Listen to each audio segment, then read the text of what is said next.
ॐ विश्वानि देव सवितरुदितानि परासुवे यद्भद्रं तन्मे आसुवे। आज मैं आर्यवेद दर्शन पर जो चर्चा रखूँगा, श्री रामचंद्र जी जो चक्रवर्ती और धर्म रक्षक, पिता की आज्ञाकारी श्री राम, और आज तक राम जैसा कोई सृष्टि के आदि से आज तक कोई राम जैसा नहीं हुआ। आज उस पर चर्चा रहेगी कि हम सारे विश्व के अंदर सभी लोग राम राम राम राम जी करते हैं, अभिवादन शब्द में भी हम राम को ही याद करते हैं। तो आखिरकार उस राम की विशेषताएं क्या रही हैं, आज की चर्चा उसी पर रहेगी। तो मैं ये बताना चाहता हूँ, इस सृष्टि को बने 1,96,53,124 वर्ष हुए दुनिया को बने हुए। और दूसरे उसमें फिर मैं तुम्हें बताऊंगा कि राम के काल को, राम के समय को कितना हुआ है, वर्ष कितने हुए हैं।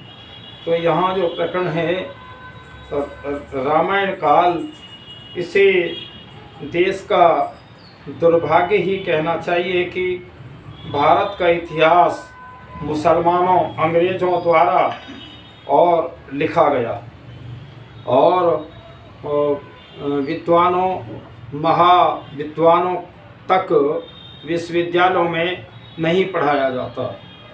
अंग्रेज संसार में आयु केवल 5-6 हजार वर्ष ही की मानते हैं।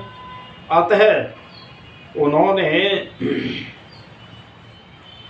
उन्होंने भारतीय इतिहास को भी 5-6 हजार वर्ष ही के भीतर सीमित रखने का प्रयत्न किया है। देखिए, जब और कोई इतिहास नहीं होता, हमारे जो भारतीय इतिहास, वैदिक साहित्य को नहीं पढ़ाया गया, तो ये सब भ्रांतियाँ हुई।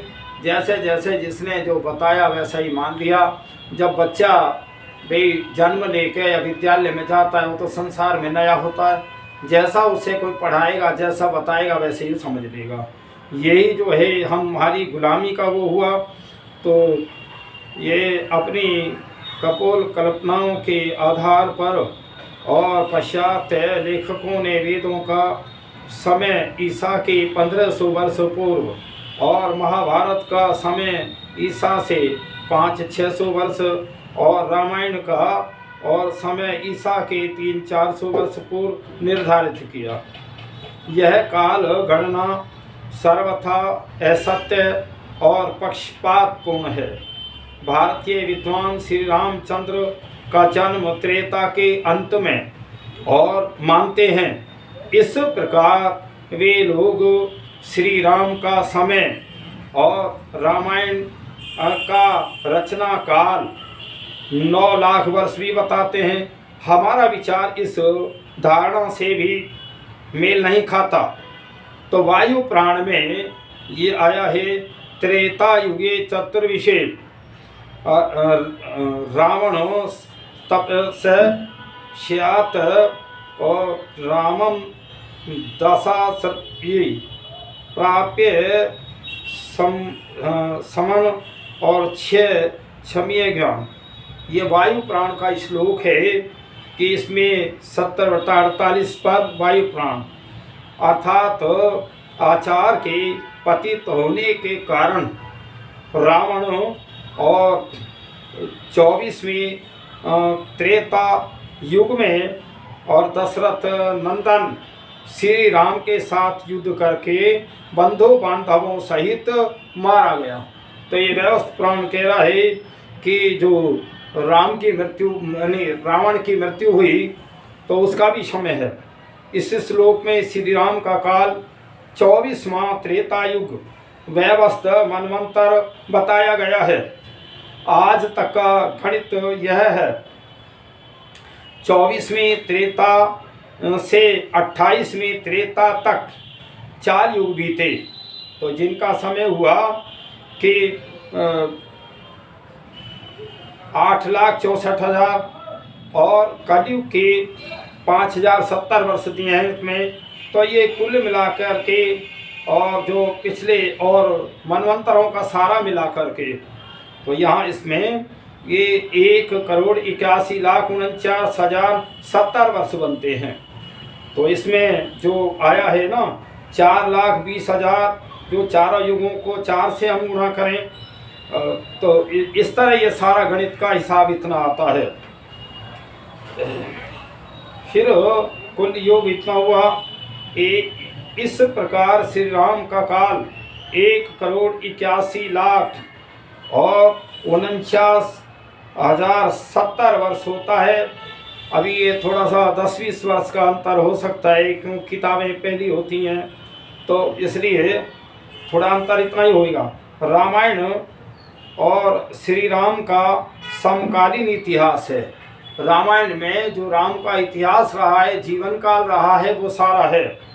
तो जिस समय श्री राम राज सिंहासन पर आसीन हो गए थे, तो उस समय महर्षि वाल्मीकि ने अपने ऐतिहासिक महाकाव्य की रचना की थी। अतः रामायण का समय भी इतना ही है। रामायण के काल के संबंध में यह प्राय साक्षी है कि अतः साक्षी हमने रामायण में ही पृष्ठ और 365 पर दी है।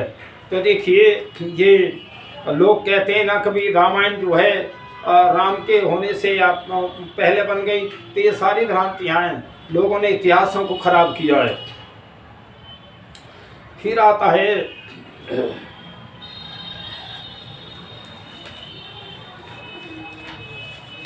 देखिए राम का चरित्र कैसा था। अब हम उसकी चर्चाएं करते हैं। हालांकि रामायण तो बहुत बड़ा है और मैं जितना भी ये बहुत चर्चा कर रहा हूँ, महर्षि वाल्मीकि रामायण है ये, इसमें कहीं अशुद्धियाँ नहीं हैं। इसके जो वाल्मीकि के रामायण के जो वो हैं इसके रचयिता संशोधन करने वाले, और ये है श्री परमहंस जगदीश्वरानंद सरस्वती द्वारा ये रामायण है। अब यहाँ वर्णन आता है महर्षि नारद कितने स्वाध्यायशील थे, और यह बात निम्न वर्णन से स्पष्ट है। तो जो महर्षि जो नारद मुनि हैं वो ही सारी राम की भी चर्चा कर रहे हैं। और नारद मुनि कहते हैं ना भाई विदेशों से खबर लाए, ऐसा इतिहासों में आता है। तो ये जो हमारे आज की मीडिया हैं, पत्रकार हैं, ये सब नारद मुनि हैं। ये इधर की उधर चीन की भारत में और भारत की रूस में और अन्य अन्य देशों में ये करते हैं। तो ये हमारे पत्रकार हैं।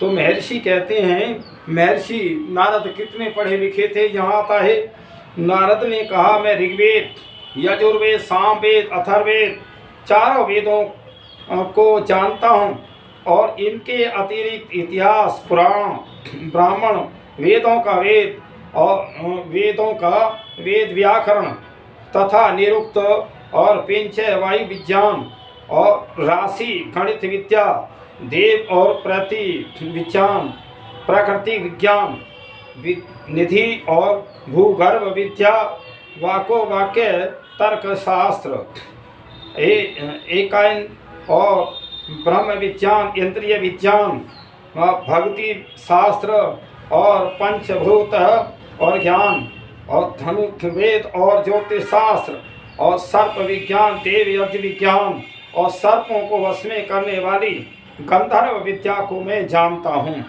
इतना मैंने अध्ययन किया है। यह है महर्षि नारद का अद्भुत स्वाध्याय। और महर्षि ये उसको कहते हैं कि लोगों ने एक भ्रांत धारणा फैली हुई है कि महर्षि वाल्मीकि ने श्री राम का जीवन उनके उत्पन्न होने से पूर्व और 10,000 वर्ष पहले लिख दिया था, परंतु यह सर्वथा मिथ्या है, पूर्व भ्रांत धारणा है। इस श्लोक में शब्द के संप्रतम और जिसका अर्थ है इस समय वर्तमान काल में, अन्यत्र इससे भी स्पष्ट वर्णन है। देखिए यहाँ प्रश्न आता है कि रामायण जब पहले ही लिख गई 10,000 वर्ष पहले, और महाराज दशरथ के भाई संतान में वो श्री राम उत्पन्न, लक्ष्मण और 4 पुत्र होंगे, तो फिर महाराज दशरथ क्यों परेशान थे? कि मेरी संतान नहीं है।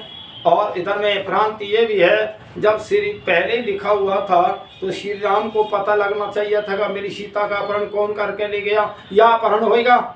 ये सारी जो है अगर हम इनको इन दृष्टांतों से देखें तो ये सारी जो है बिल्कुल झूठी बातें हैं। अब आता है श्री राम के राज सिंहासन पर आसीन होने के पश्चात महर्षि वाल्मीकि के विचित्र पदों के युक्त इस काव्य की रचना की। तो यहाँ श्री राम की कृतज्ञता का अवलोकन कीजिए।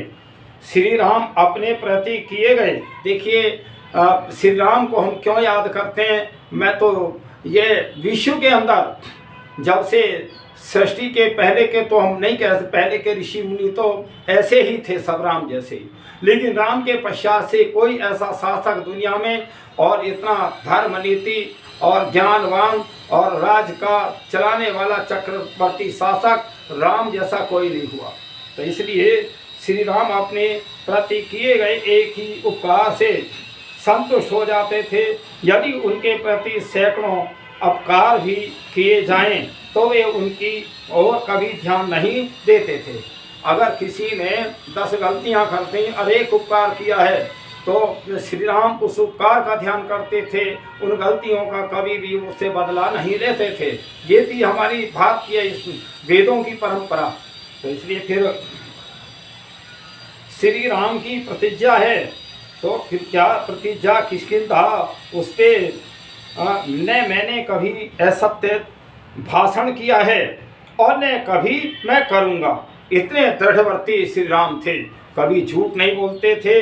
उन्होंने कभी ऐसा गलत व्यवहार या गलत वो नहीं किया कि जो कोई इतिहास में उनके कहीं मिले। तो भगवान इस समय इस संसार में गुणवान सूरवीर धर्मज्ञ कृतज्ञ सत्यवादी और दृढ़ प्रतिज्ञ कौन है। तो देखिए जब नारद मुनि से पूछा, नारद मुनि सारे संसार में घूम घूम के, और नारद मुनि कितने विद्वान थे चारों वेदों के, तो वो कह रहे हैं सदाचार से युक्त सब प्राणियों का हित करने वाला विद्वान और सामर्थ्यवान प्रिय दर्शन कौन है। तो ये सारी जब चर्चाएं हो रही हैं तो धैर्य युक्त काम क्रोध आदि शत्रुओं का विजेता का क्रांति युक्त ईर्षा तथा निंदा न करने वाला तथा युद्ध में और क्रोध होने पर और देवताओं को भी भयभीत करने वाला कौन है। तो ऐसे शासक होने चाहिए जो दुष्ट राक्षसों को जो है भाई समाप्त करके और सारे विश्व में शांति फैलाएं। तो यहाँ महर्षि ऐसे गुणों से युक्त व्यक्ति के संबंध में जानने की मुझे उत्कृष्ट अभिलाषा है। तो ये विचार चल रहा था और आप इस प्रकार के मनुष्य को जानने में समर्थ हैं। तो यहाँ महर्षि नारद मुनि जी कहते हैं यह सुन तीनों लोकों का वृतांत जानने वाले और देव ऋषि नारद प्रसन्न होकर कहने लगे। जब ये प्रश्न नारद मुनि के उसमें आया कि आज संसार में सबसे श्रेष्ठ कौन है, और ये उस समय जब राम को राजगद्दी के लिए तैयारी हो रही थी तब ये देख रहे थे कि संसार के अंदर सबसे श्रेष्ठ कौन है। आज क्या है, आज तो भाई बहुत उल्टा काम हो रहा है। यहाँ जो हमारे भाई महर्षि मनु आदि ऋषि कहते हैं कि जो राजा हो वो वेदों का पढ़ा विद्वान होना चाहिए। 4 वेद ना पढ़े या 3 वेद 2 वेद अथवा 1 वेद अवश्य होना चाहिए। तो यहाँ तो देखिए एक तरफ तो वेदों का विद्वान अच्छा राजा है, उसको तो 49 वोट मिले, और जो वैसे ही शराब पिला और जो एक तरह व्यर्थ में ही करके और जो वैसे अनपढ़ लोगों को इकट्ठा करके लोभ लालच दे के 51 वोट मिले, तो कौन राजा बनेगा। इसलिए विचार करो, राजा विद्वान होना चाहिए, पढ़ा लिखा धार्मिक होना चाहिए, तभी जनता सुखी रहेगी। फिर आता है यह सुन तीनों लोकों का वृत्तांत जानने वाले देव ऋषि नारद प्रसन्न होकर कहने लगे, हे मुने, आपने जिन बहुत से तथा दुर्लभ गुणों का वर्णन किया है और उनसे युक्त मनुष्य के संबंध में सुनिए। मैं सोच विचार के पश्चात और कहता हूँ। तो उस समय फिर नारद मुनि कहने लगे, इक्ष्वाक वंश में उत्पन्न राम नाम से लोगों में विख्यात श्री रामचंद्र जी और नियत स्वभाव मन को वश में रखने वाले अति बलवान, तेजस्वी, धैर्यवान और जितेंद्रिय हैं। तो देखिए यहाँ उस समय भी विश्व में ये वो था कि राम के मुकाबले का विश्व में कोई और ऐसा है नहीं। तो वे श्री राम बुद्धिमान, निर्तेज, मधुरभाषी, श्रीमान, शत्रुनाशक, विशाल कंधों वाले और गोल तथा मोटी भुजाओं वाले, असंख्य के समान गर्दन वाले, बड़ी ठोड़ी वाले और बड़े भारी धनुष को धारण करने वाले हैं। उनके गर्दन की हड्डियां मांस से छिपी हैं। वे शत्रु का दमन करने वाले हैं और उनकी भुजाएं घुटनों तक लटकती हैं। ऐसे तो उनका सिर सुंदर एवं सुडौल है और माथा चौड़ा है। वे अच्छे विक्रमशाली हैं। बहुत अच्छे जो है ये श्री राम के शरीर का वर्णन है। तो फिर उनके अंगों का विन्यास सम है, बराबर है। वे न बहुत छोटे हैं न बहुत बड़े हैं। उनके शरीर का रंग और चिकना एवं सुंदर है। वे बड़े प्रतापी हैं और उनकी छाती उभरी हुई है और नेत्र विशाल हैं। उनके सब अंग प्रत्यंग सुंदर हैं और वे शुभ लक्षणों से संपन्न हैं। देखिए यहाँ ऐसे थे हमारे श्री राम, और वे धर्मज्ञ हैं और सत्य प्रतीज हैं, परोपकारी हैं, कीर्ति युक्त हैं और ज्ञान निष्ठ हैं, पवित्र हैं, जीते इंद्रिय और समाधि लगाने वाले। देखिए राजा और राजा होते हुए भी समाधि लगा रहे हैं। कितने हमारे भारत का इतिहास है, आर्यों का इतिहास है। ऐसा कहीं दुनिया में कोई और शासक हुआ ही नहीं है। फिर आता है ये वे प्रजापति, ब्रह्म के समान, प्रजा के रक्षक और अति शोभायमान, सबके पोषक। वे शत्रुओं का नाश करने वाले हैं और वे प्राणी मात्र के रक्षक और धर्म के प्रवर्तक हैं।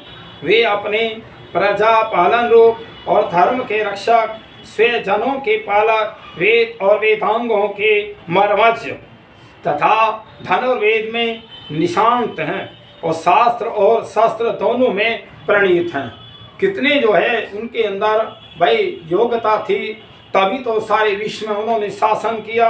वे सब शास्त्रों के तत्वों को भली भांति जानने वाले, उत्तम स्मरण शक्ति से युक्त और प्रतिभाशाली, सूझबूझ वाले, सर्वप्रिय सज्जन और कभी दीनता न दिखाने वाले और लौकिक तथा अलौकिक क्रियाओं में कुशल हैं। ऐसे थे श्री राम, जिनको हम कहीं भगवान का दर्जा देते हैं और बहुत सारे उनको उपाधि हैं। जिस प्रकार नदियाँ समुद्र में पहुँचती हैं, उसी प्रकार उनके पास सदा सज्जनों का समागम रहता। वे आर्य हैं और वे समदृष्टि हैं और सदा प्रिय दर्शन वाले हैं। बहुत उनको दर्शन से लोगों को बहुत लाभ मिलता था। वे सब गुणों से युक्त और कौशल्या के आनंद को बढ़ाने वाले। देखिए माँ का आनंद कब आता है? जब पुत्र माता पिता का आज्ञाकारी होता है। ऐसा इतिहास विश्व के अंदर नहीं मिलता। जो चक्रवर्ती शासक होते हुए राज तिलक की तैयारियां हो रही हैं, राज मिल रहा है और वहाँ भाई परिवार के विघन कह लो, कुछ कह लो, समय का बहुत दूसरा समय था, कुछ नहीं कह सकते, लेकिन जाना पड़ा 14 वर्ष वनवास के लिए। कभी जो है राम ने, और आज तो भाई भाई के झगड़े हो जाएंगे, राज तो गया अलग, वो परिवार ही नष्ट हो जाएगा। तो लेकिन वो माता पिता के कितने आज्ञाकारी थे। हम ऐसे महान श्री राम का जो है भाई हम उनका जन्मदिन भी मनाएं, उनकी रोजी मैं जो ये हमारे मंदिर हैं, राम के मंदिर हैं, मूर्तियां रखी हैं, उनमें जो है ये रामायण होनी चाहिए, वाल्मीकि रामायण, वाल्मीकि रामायण। और रामायणों में भी बहुत गलती कर रखी है, ऊट पटांग तरीके से लिख रखा है। आज देखिए पूरे भारतवर्ष के अंदर राम की लीलाएं बहुत हो रही हैं, बहुत खर्च हो रहा है, बहुत शोर शराबा, बहुत माइके चल रहे हैं, लेकिन राम का असली इतिहास बताने वाला कोई नहीं है। हालांकि इतिहास बताए जाएं तो आज कौन सी दुनिया की ताकत है कि हमारा सारा विश्व राज हमारा ना हो। जितनी हमारे पास नीतियाँ हैं, जितनी हमारी शक्तियाँ हैं, जितना हमारा वो है, ऐसा किसी के पास, किसी धर्म मजहब वाले के है ही नहीं। लेकिन हम तो अपने खुद ही जो है उनको इस्तेमाल नहीं करते, या हम कहीं बहुत ज़्यादा बढ़ गए। देखिए आज जितने भी हमारे पर्व हैं, अभी मैंने एक वीडियो अभी डाली है जो ये व्रत चल रहे हैं उसके ऊपर डाली थी, तो वो दुर्गावती के ऊपर। तो महारानी दुर्गावती कितनी वीर और साहसी थी, लेकिन उसमें लोगों ने मेरे वीडियो को कम देखा, और जो क्यों कि जो बहुत ज़्यादा आकर्षण उनकी शोभा यात्राएं निकल रही हैं सब, और बहुत माइक के डीजे चल रहे हैं, इतने तेज डीजे कि जो बिल्कुल कानों में कभी पार हो जाए, दीवारों में भी धड़कन होती है। तो इसलिए ये सब जो हो रहा है, लेकिन जहाँ उनके इतिहास बताए जाए, चरित्र को बताया जाए, वहाँ कमी है। इसीलिए आज जो है धर्म का प्रचार नहीं बढ़ रहा। हम महापुरुषों के नाम पे बहुत कुछ आडंबर तो करते हैं, बहुत दिखावा तो करते हैं, लेकिन इतिहास नहीं बता रहे, ये कमियां हैं। तो मैं श्री राम की चर्चा कर रहा था, वो धर्मयज्ञ थे, परोपकारी थे, और देखिए वे सब गुणों से युक्त और कौशल्या के आनंद को बढ़ाने वाले थे। ऐसे थे हमारे श्री राम, और उनको हमें श्री राम के इतिहास को पढ़ना चाहिए। और हम जो अगर ये इतिहास हमारे उसमें पाठ्यक्रम में दे दिए जाएं और पढ़ाई में दे दिए जाएं, तो मैं कहूँ सारी दुनिया के अंदर शांति आ जाएगी। अब मैं ये बताना चाहता हूँ कि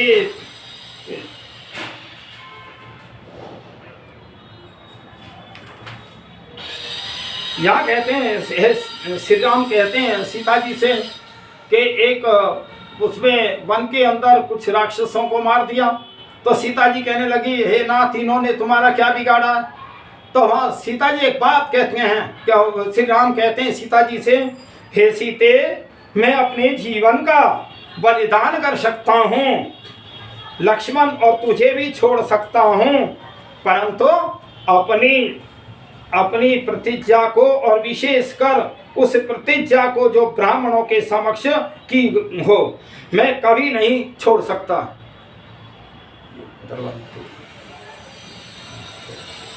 मैं छोड़ नहीं सकता।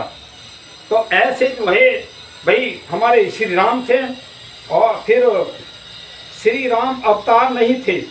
और यह बात और इस श्लोक में बड़े शब्द नर से ही सिद्ध है। वाल्मीकि ने मनुष्य के संबंध में प्रश्न किया है कि नारद जी ने, और मनुष्य का ही वर्णन किया है। तो लोग कहते हैं कि भी वो अवतार थे या वो थे, वो तो बातें गलत हैं। अवतारवाद वेद के विरुद्ध है, और वेद में ईश्वर को अज माने समय स्थिर रहने वाला, कभी जन्म न लेने वाला कहा है, अन्यत्र कहा है। और से पर्यगात यजुर्वेद माया है, वह सर्वत्र व्यापक है। तो जो अजन्मा है उसका जन्म कैसा, और जो सर्वत्र व्यापक है वह एक देशी कैसे हो सकता है। तो इसलिए ये तो सारी भ्रांतियां हैं। अवतार का अर्थ होता है उतरना, जो कभी चढ़ाई नहीं तो उतरना क्या। तो यहाँ फिर श्री राम का वर्णन आता है।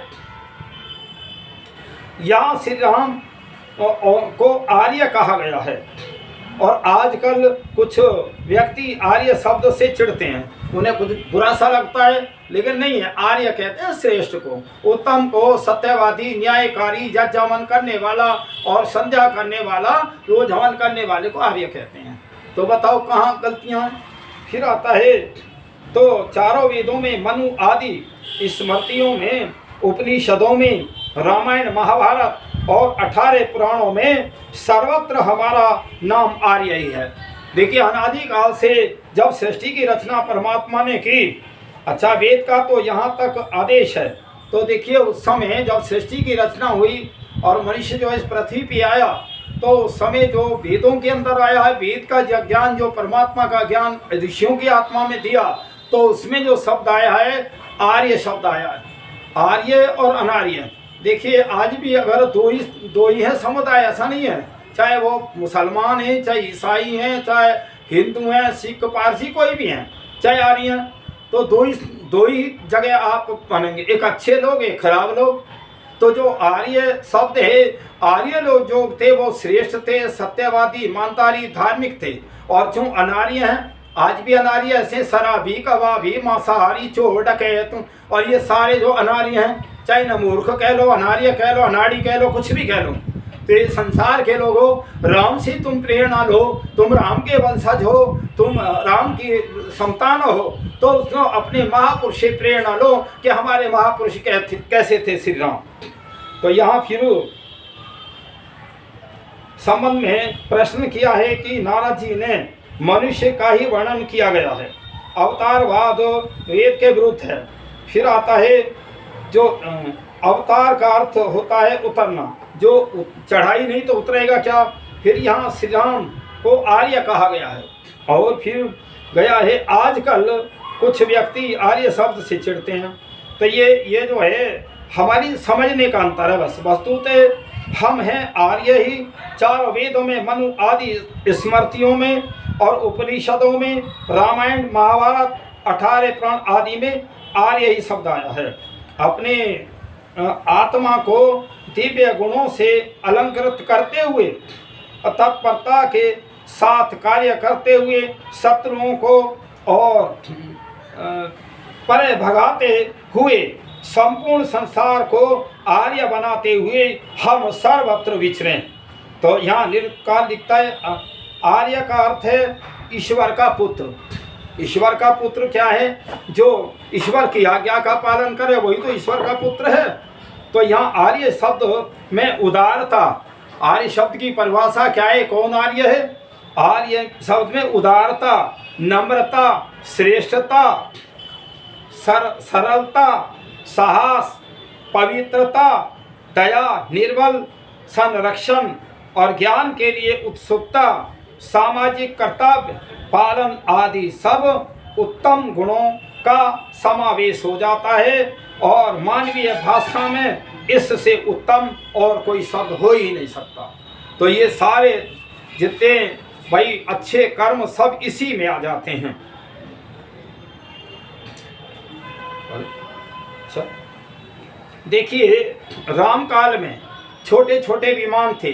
कई लोग कहते हैं जी विमान जो है भाई कहीं विदेशियों ने बनाए। मैं तो आज से 1 अरब 81 लाख वर्ष की बात कर रहा हूँ। तब छोटे छोटे विमान हुआ करते थे और सब घरों में जो अच्छे लोग थोड़े धनवान होते थे वो विमान ही रखते थे और जहाज अनेक व्यक्तियों के पास थे।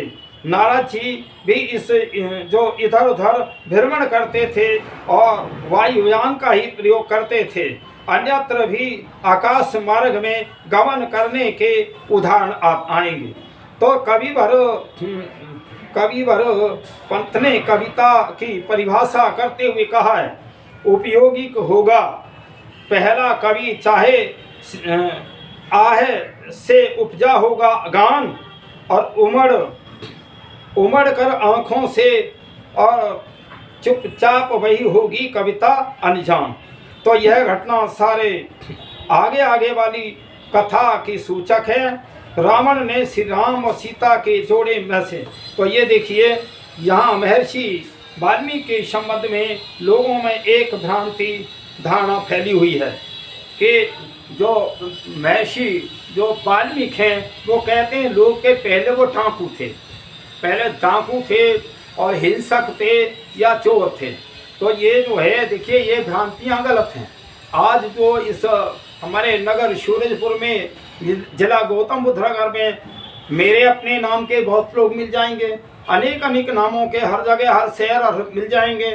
तो इसी प्रकार जो भाई जिसको डाकू चोर इत्यादि की उपाधि देते हैं वो डाकू चोर वाला ही वो नारद होगा, वो महर्षि वाल्मीकि होगा। तो यहाँ महर्षि वाल्मीकि तो चारों वेदों के विद्वान थे और वो कहते हैं आगे थोड़ा सा तो फिर लोगों में एक भ्रांति धारणा फैली हुई है कि वे आरंभ में डाकू थे।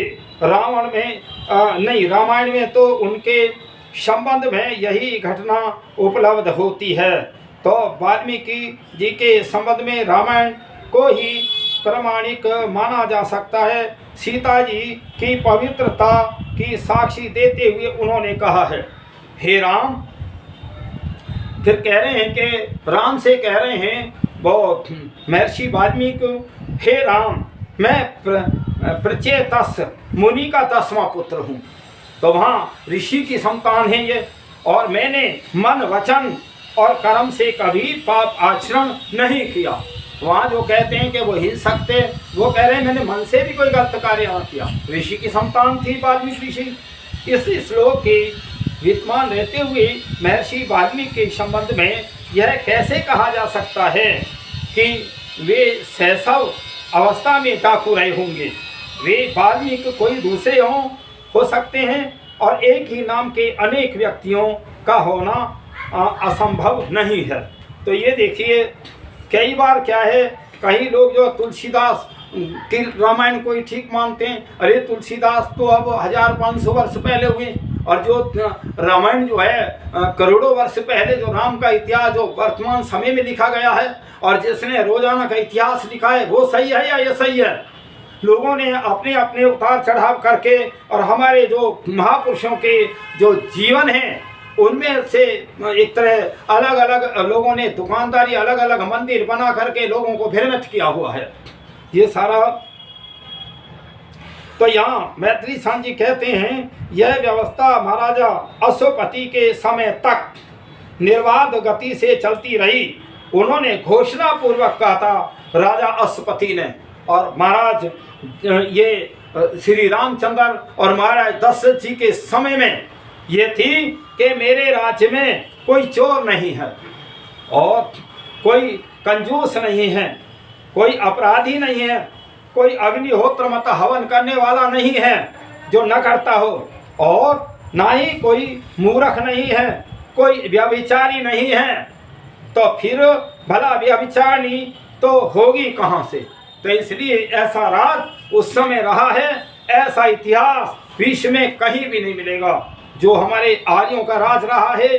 तो यहाँ हमें भाई राम को जो समझना चाहिए कि राम का चरित्र कैसा था, हम राम को राम क्यों कहते हैं। देखिए आज विश्व के अंदर राम लीलाएं हो रही हैं, तरह तरह के सब कुछ वो प्रोग्राम हो रहे हैं, सब इतना हम वो देते हैं कि आज करोड़ों वर्ष के बाद भी हम राम को जो ऐसा समझते हैं कि आज राम हमारे घरों में है, और हमारी जो उनकी प्रति जो श्रद्धा है वो कम नहीं है। और बहुत विशाल अयोध्या में राम का मंदिर बना है।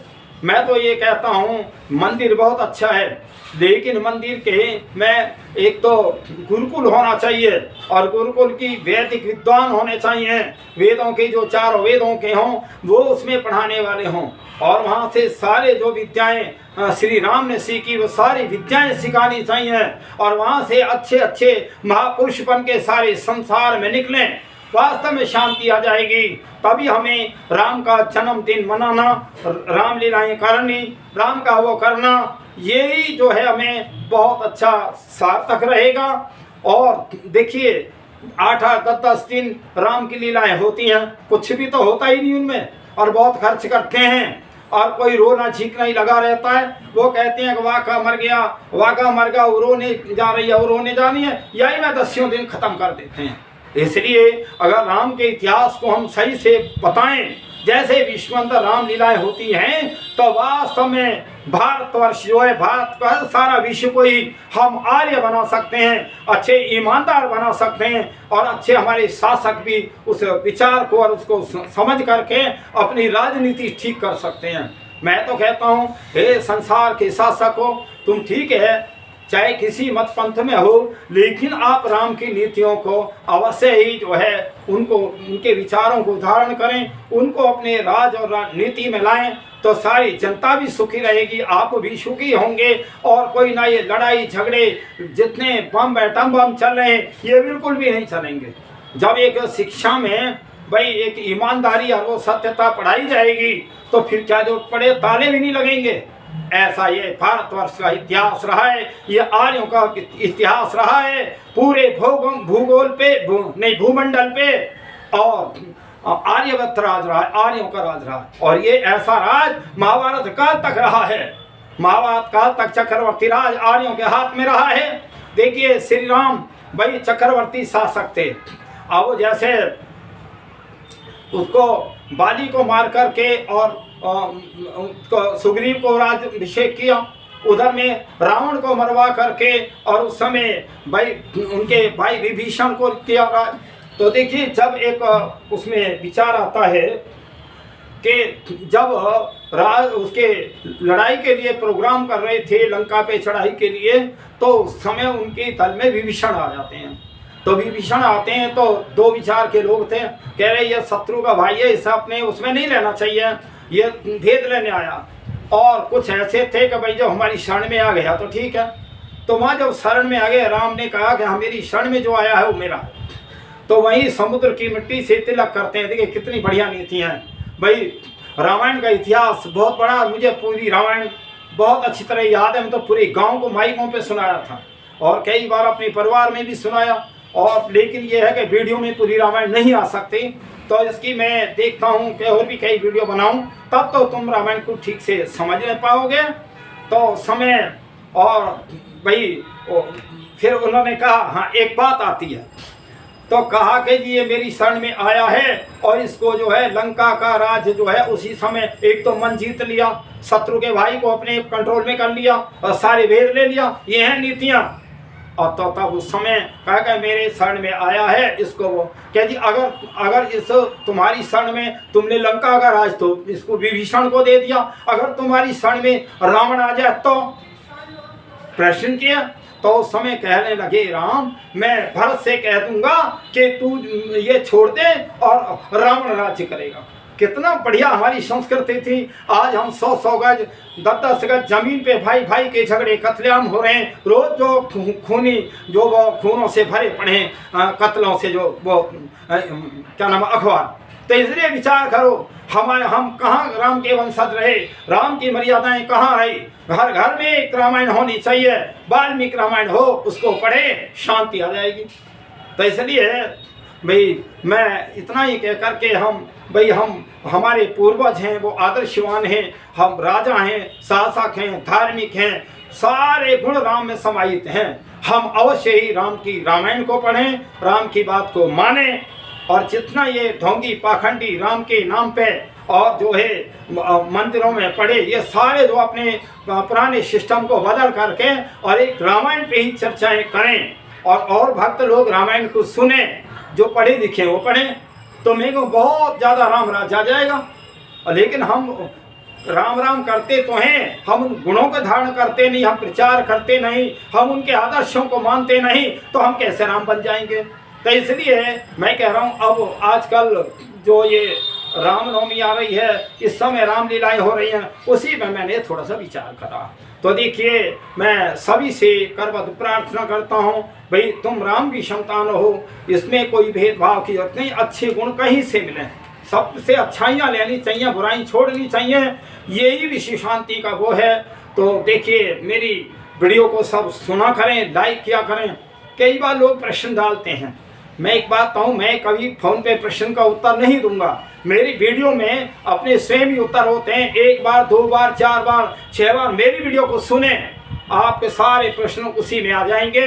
तो मैं इतना ही कह करके ओम शांति।